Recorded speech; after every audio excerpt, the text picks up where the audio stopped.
لو جناب آلہ تقریر نو اختتام دی جانب لے کے چلیے۔ مومن ہمیشہ ایک حال چ رہندا ہے جیسی مرضی کیفیت آ جائے۔ حضرت جناب فاروق اعظم رضی اللہ تعالیٰ عنہ آپ دا مبارک زمانہ، آپ دے مبارک زمانے دے اندر حضرت عباس دے گھر دے ہوتے کسے جناب آلہ جانور سی باقی تھا۔ آپ دے گھر دا پرنالا مسجد نبی دے سینج گر رہے آئے، خون تو پرنالے تو گر کے کسے دے کپڑیاں تے چھٹا پہیا ہو۔ شکایت جدو فاروق اعظم پاک کلائی آپ نے جناب عباس نے طلب کیتا۔ حضرت عباس ہیں کوئی نہ شکار تے گئے نے، آپ نے بندے دی ڈیوٹی لائی یا رائے پرنالا ادھر اتار کے دوجے پاسے لا دے ہو۔ شام نو حضرت عباس آئے، جدو پرنالے نو دیکھیا فرمایا ایک نے بدلے آکھیا عمر پاک دا حکم سی۔ فوری طور تے حضرت عباس آئے، جناب اعلیٰ عدالت دے اندر کیس دائر کیتا، قاضی صاحب نو شکایت کی تھی، اے جی امیر المومنین نے میرے گھر دا نقصان کر دیتا ہے، انہوں طلب کیتا جائے۔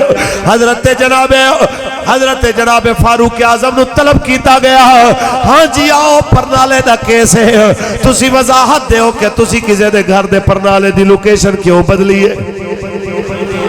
جی بول ایتے ساڑھے ملک دے اندر میاں صاحب دے مرید کہندے نے کہ یار دو چار گھاری نے نا ایون فیلڈ آلے میاں صاحب نے لائے نے تے کڑی قیامت آگئی۔ زرداری صاحب دے مرید کہندے نے کہ جناب ہے سرے محل دے دو چار محالیے نے نا اندر کڑی قیامت آگئی۔ خان صاحب دے عقیدت مند کہندے نے دو چار گھڑیاں سجے کھبے ہوئیاں نے دیتے تو اسی قیامت چکی ہوئی ہے، کوئی گالے کرنا لی تے حضرت عمر جیسی ہستی ایک پرنالے دی لوکیشن بدلن تے عدالت حاضر ہوئی ہے۔ اسی تاں تو انہوں کہنے ہیں کہ حضور دا دین جدو آندہ ہے پھر حاکم تے محکوم نہیں دیکھے جاندے، حضور دا قانون دیکھے جاندے۔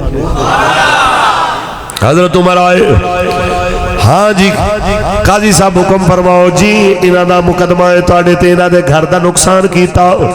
حضرت عمر نے ان نمازی بلائے جنہاں دے کپڑیاں تے چھٹا پہیا سن، ہاں جی دسو جناب اعلیٰ تسی کس بنیاد دے ہوتے انہاں دے جناب اعلیٰ لوکیشن چینج کی تھی ہے۔ حضرت جناب فاروق اعظم نے جناب دو نمازی جناب اعلیٰ کھڑے کیتے، ہاں جی جنہاں دے کپڑیاں تے چھٹے پہ سن انہاں دی وجہ تو گھر دے پرنالے دی لوکیشن بدلی گئی ہے۔ نبی پاک دے چچا فرمان دے نے تو پشتہ تے صحیح ساڑے کولوں شاید ہو سکتا ہے تیرے نال اونچیاں شان والے نے دی اجازت دیتی ہوئے۔ حضرت عمر نے سنیا فرمایا جی گل واضح کرو۔ دو بندے بلائے، حضرت ابو ہریرہ تے حضرت انس بن مالک رضی اللہ تعالیٰ عنہما، دوواں گواہی دیتی کہ پرنالہ حضور نے بنوایا سی، فلانا ترخان بنا کے لایا سی، نبی پاک نے تھے گارا بنوایا، حضور تھے بیٹھے تے اپنے چاچے نو فرمایا چل میرے موڈیاں تے کھڑا ہو، اپنے ہتھاں نال پرنالہ لاؤ۔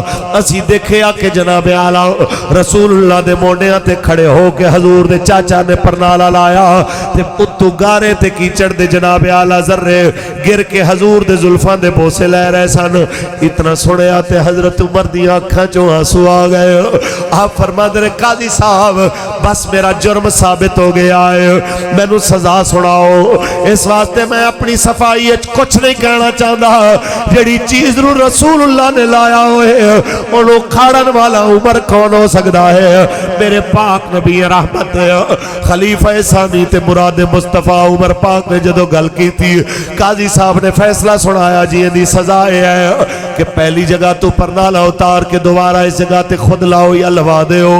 حضرت عمر فرما دے نے جی پرنالہ لگ جائے گا لیکن میں نے تھوڑی جی رعایت چاہی دی ہے، بحیثیت امیر المومنین نہیں چاہی دی، بحیثیت عمر ابن خطاب چاہی دی ہے، حضور دے نوکر دی حیثیت نہ چاہی دی ہے، میں پرنالہ اتار دینا گارا بھی بنا دینا، ایک مہربانی کرے نبی دا چاچا میں نو دسے میں کتھے بیٹھا، جویں حضور بیٹھے سن عمر اوے بیٹھنا چاہتا ہے تھلے، جویں حضور دے کندیاں تے پیر رکھ کے نبی دے چاچے نے خود پرنالہ لایا، اج مہربانی فرمائے میرے موڈیاں تے کھڑا ہوئے اوے پیر رکھ کے تے پرنالہ لاوے۔ حضور دے زلفان دے ہوتے تے کچھ ذرے مٹی دے جناب آلہ تے گارے آلے گر گئے، میرے والا تے جان کے سٹے تاکہ رسول اللہ دیئے سنت بھی رہ نہ جائے۔ جناب آلہ حضرت عمر نے پرنالہ لوا دیتا، پرنالہ لگ گیا جس ویلے تے حضرت عمر پاک دی آنکھاں چوں مسلسل آنسو گر رہے، جڑی چیز حضور نے لوائی میں کیوں کھڑوائی؟ تے جناب آلہ حضرت عباس آئے،